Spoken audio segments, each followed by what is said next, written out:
Wayyo ni ɗan dako ya zane yi,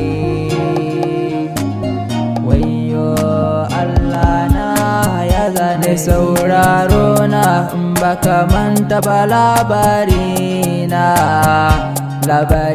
ɗan dako ya ƙare. Kaɗan ji batuna, kaɗan ji batuna. Wayyo ni ɗan dako.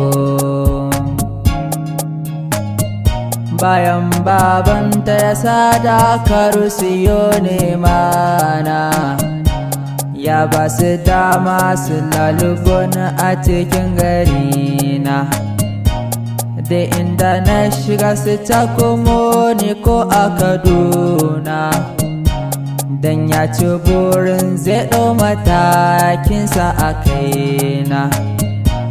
Tunda na sanya diyarsa ciwon suna da kauna, nai sanadiyar kwanciyar diyarsa asibiti take ta kwana.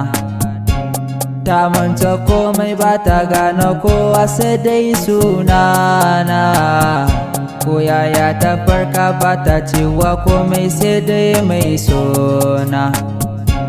Cewa take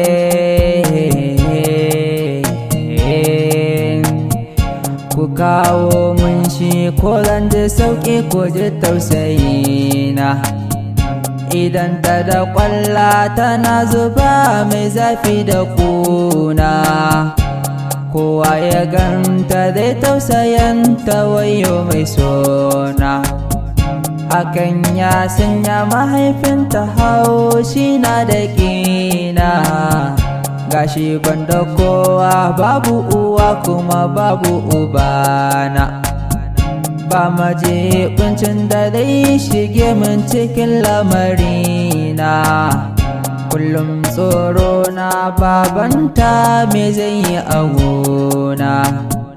Dan yana da ƙarfi sannan da alfarma garina.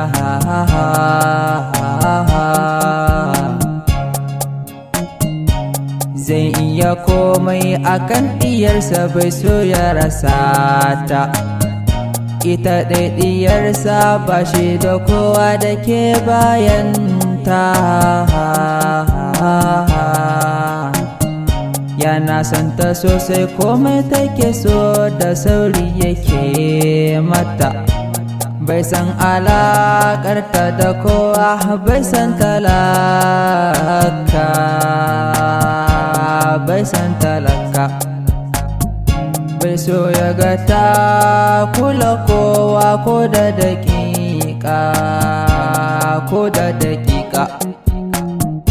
Gashi ni take so, ni take so, wai ni take so, ni ɗan dako.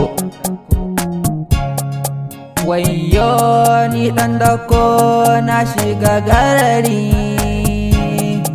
rayuwata a kullum tana a haɗari. Mafita nake ta nema ina ta nazari, rana ta mini zafi, inuwa na da ƙuna. Ƙaunar ki ta yi zurfi, tausayin ki ya kama raina. Daure ki tashi 'yan mata ko za na samu sauƙi.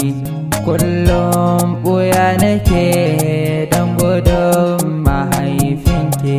Ni da kaina na yi nadamar abin da na yi yo gare ki. 'Yan mata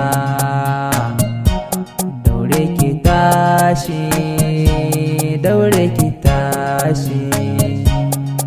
Na taƙaice labari na sun kama ni, sun lallasa ni na yi laushi, sun mini rauni.